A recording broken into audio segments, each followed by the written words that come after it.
un grand chef d'entreprise, un homme d'affaires, c'est un chef d'entreprise. Il a une immense entreprise. Il est répandu dans le monde. Un jour, il a été visité par des chrétiens.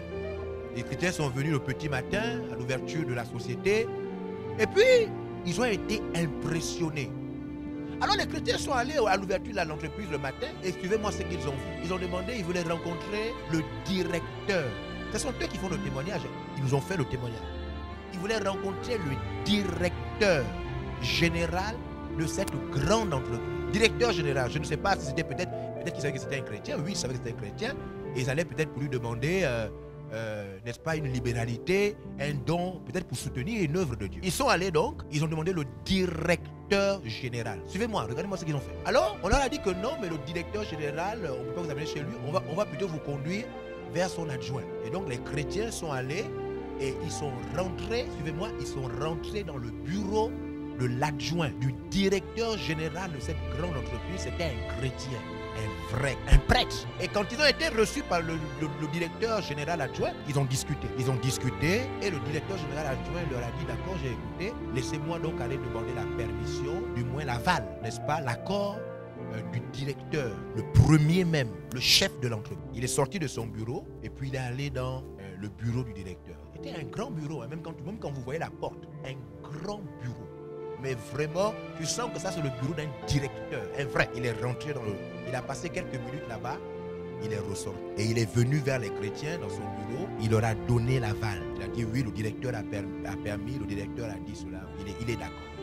Je ne sais pas comment ça s'est passé, ce sont eux qui nous racontent. Quelque temps après, ils ont voulu saluer le directeur général. Les chrétiens là ont voulu saluer le directeur général de toute l'entreprise. Et le directeur adjoint leur a permis de dire ok, allons-y.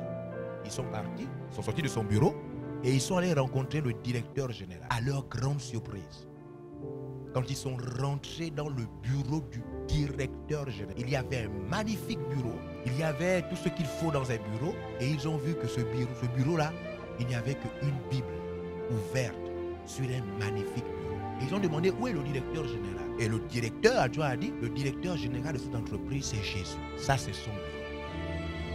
Donc quand dans mon bureau, je dois prendre des décisions le matin, je viens d'abord rencontrer ici le directeur général. Donc au fond, humainement parlant, le vrai directeur général, c'est l'adjoint. C'est lui qui est le directeur général physique. Mais le directeur général, le véritable, c'est pourquoi la Bible appelle Jésus le véritable. Il a donc fait un bureau pour son directeur qui est Jésus. Et donc vous voyez bien le bureau, c'est le bureau du directeur général avec une grande porte. Tout le monde sait ça, le bureau du directeur général. Et c'est ce qui se passait dans l'Ancien Testament. Dans l'Ancien Testament, il n'y avait pas de roi, car l'Éternel était le roi de son peuple.